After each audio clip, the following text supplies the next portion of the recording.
ஆடி ஞாயிற்றுக்கிழமைனாலே special தான். இன்றைக்கி 2 விதமான சைடிஷ் ரெசிபி தான் பார்க்க போகிறீங்க. ஒன்று முட்டையை வச்சு கார முட்டை செய்ய போகிறோம். இன்னொன்று டிஃப்ரெண்ட்டாக ஒரு மசாலா செஞ்சு நெத்திலி ஃப்ரை பண்ண போகிறோம். ஃபஸ்ட்டு கார முட்டை எப்படி செய்யுதுன்னு பார்க்கலாம். இதுக்கு 2 முட்டை எடுத்துக்கணும். இதில் சின்னதாக கட் பண்ண பச்சை மிளகா கொஞ்சமாக சேர்த்துக்குங்க. பெரிய வெங்காயத்தை கட் பண்ணி வச்சுருக்கேன், அதையும் கொஞ்சமாக சேர்த்துக்கிட்டேன். இப்போ இதில் கொஞ்சமாக உப்பு, கொஞ்சமாக மிளகுத்தூள், கொஞ்சமாக பெருங்காயத்தூள், பாருங்கள் எந்த அளவுக்கு எடுத்திருக்கேன்னு. கொஞ்சமாக எடுத்துகிட்டு இது இப்போ எல்லாத்தையுமே நல்லா மிக்ஸ் பண்ணிக்கலாம். இந்த கார முட்டை ரெசிபியை நீங்கள் லஞ்ச் பாக்ஸில் கூட செஞ்சு கொடுத்து விடலாம். ரொம்ப லேட்டாக நீங்கள் எழுந்துட்டீங்க அந்த மாதிரி டைமில் 2 முட்டையை வச்சு நீங்கள் சூப்பராக செஞ்சு கொடுத்துடலாம். இப்போ இதை நல்லா மிக்ஸ் பண்ணி எடுத்தாச்சு. ஒரு கடாயில் 2 ஸ்பூன் எண்ணெய் ஊற்றிக்குங்க. எண்ணெய் சூடானதும் கொஞ்சமாக கடுகு, கொஞ்சமாக உளுத்தம்பருப்பு, அடுத்து இது கூட ஒரு 2லேருந்து 3 ஸ்பூன் அளவுக்கு வெங்காயத்தை சேர்த்துக்கலாம். இப்போ இதில் கொஞ்சமாக கருவேப்பிலை சேர்த்துட்டு உப்பு கொஞ்சம் சேர்த்துக்கலாம். வெங்காயத்தை நல்லா வதக்கிக்கலாம். உப்பு வெங்காயத்துக்கு ஏற்ற மாதிரி நீங்கள் போட்டுக்குங்க. இப்போ வெங்காயம் நல்லா வதங்கினதுக்கு அப்புறமா இதில் 1/4 ஸ்பூன் அளவுக்கு மஞ்சத்தூள், 2 ஸ்பூன் மிளகாய்த்தூள் எல்லாத்தையும் போட்டு நல்லா வறுத்துக்கணும். இதோட பச்சை ஸ்மெல் போகிறது வரைக்கும் நல்லா வறுத்து எடுத்துக்குங்க. இப்போ இதில் நம்ம ரெடி பண்ணி வச்சுருந்தோம் இல்லையா, அந்த முட்டையை அப்படியே மேலே இப்படி பரவலாக ஊற்றி விட்டுருங்க. இந்த மாதிரி நல்லா சுற்றி சுற்றி ஊற்றிக்கணும். முட்டையை ஊற்றுனதில் அடியில் ஃபுல்லாக உங்களுக்கு காரசாரமாக நல்லாயிருக்கும். மேலேயும் கொஞ்சம் காரமாக இருக்கணும் இல்லையா, அதனால் கொஞ்சமாக மிளகாய்த்தூளும் கொஞ்சமாக உப்பும் சேர்த்துட்டு நம்ம அப்படியே க்ளோஸ் பண்ணி வச்சிடலாம். ஒரு 2-3 நிமிஷத்துக்கு க்ளோஸ் பண்ணி வச்சுருங்க. ஒரு சைடு நல்லா வெந்ததுக்கப்புறமா நம்ம மாற்றி போட்டுக்கலாம். இப்போ பாருங்கள் நல்லா வெந்துடுச்சு. இப்போ எடுக்கும் போதே சூப்பராக அது வரும். பாருங்கள் இந்த மாதிரி மாற்றி போட்டுருங்க. இப்படி போட்டுட்டு திரும்பவும் நம்ம க்ளோஸ் பண்ணி வச்சிடலாம். ஒரு 2 நிமிஷம் லோ ஃப்ளேம்லேயே வச்சு குக் பண்ணுங்கள். சூப்பராக வெந்துடும்.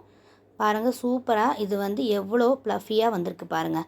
நல்லா புசு புசுன்னு நல்லா இருக்கும். அது பார்க்குறதுக்கே பஞ்சு போல் இருக்குங்க இந்த முட்டை. இந்த கார முட்டையை இந்த மாதிரி ரெடி பண்ணி சாப்பிட்டு பாருங்கள். ரொம்பவே சூப்பராக இருக்கும். லஞ்ச் பாக்ஸில் கொடுத்து விடுறதுக்கு இது ஒரு அருமையான ரெசிபி. இந்த ரெசிபியை நீங்களும் ட்ரை பண்ணி பாருங்கள். ரொம்ப சூப்பராக இருக்கும். எப்பவும் ஒரே மாதிரி இல்லாமல் இந்த ஆடி ஞாயிற்றுக்கிழமைக்கு இந்த மாதிரி டிஃப்ரெண்ட்டாக செஞ்சு பாருங்கள். ரொம்ப சூப்பராக இருக்கும். அடுத்த ரெசிபி எப்படி செய்கிறதுன்னு பார்த்துடலாம். இதுக்கு நான் நெத்திலி மீன் தான் வாங்கியிருக்கேன். எல்லா விதமான மீனுக்குமே இந்த டிஃப்ரெண்ட் மசாலா சூப்பராக இருக்கும். எப்படி செய்கிறதுன்னு பார்க்கலாம். இப்போ இதில் 2 ஸ்பூன் அளவுக்கு கடலை மாவு சேர்த்துருக்கேன்.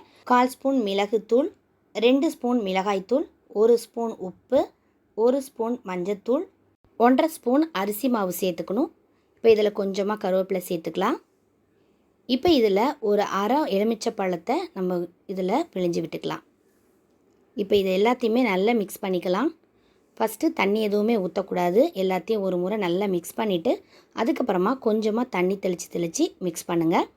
ரொம்ப நிறைய தண்ணி ஆயிட்டாலும் இந்த மசாலா எல்லாமே இந்த மீனில் ஒட்டாது. அதனால் ஃபஸ்ட்டு நல்லா மிக்ஸ் பண்ணிவிட்டு தண்ணி தேவைன்னா தெளித்து விட்டு நல்லா மிக்ஸ் பண்ணிக்கலாம். இப்போ இதை நல்லா மிக்ஸ் பண்ணியாச்சு. மசாலாவோட இந்த மீன் எந்த அளவுக்கு ஊறுதோ அந்த அளவுக்கு ரொம்ப டேஸ்ட்டாக இருக்கும். குறைஞ்சது ஒரு அரை மணி நேரமாவது ஊற வைங்க. 2 மணி நேரம்லாம் ஊறிச்சுன்னா இன்னுமே நல்ல டேஸ்ட்டாக இருக்கும். இப்போ இது நல்லா ஊறிடுச்சு. நான் இப்போ பொரித்து எடுக்கிறேன். எண்ணெயில் போட்ட உடனே கலந்து விட்டுறாதீங்க. ஒரு 2 நிமிஷம் கழித்து கலந்து விடுங்க. அப்போ தான் அந்த மசாலா அந்த மீன்லேருந்து பிரிந்து போகாமல் அதில் ஒட்டி நல்லா வரும்.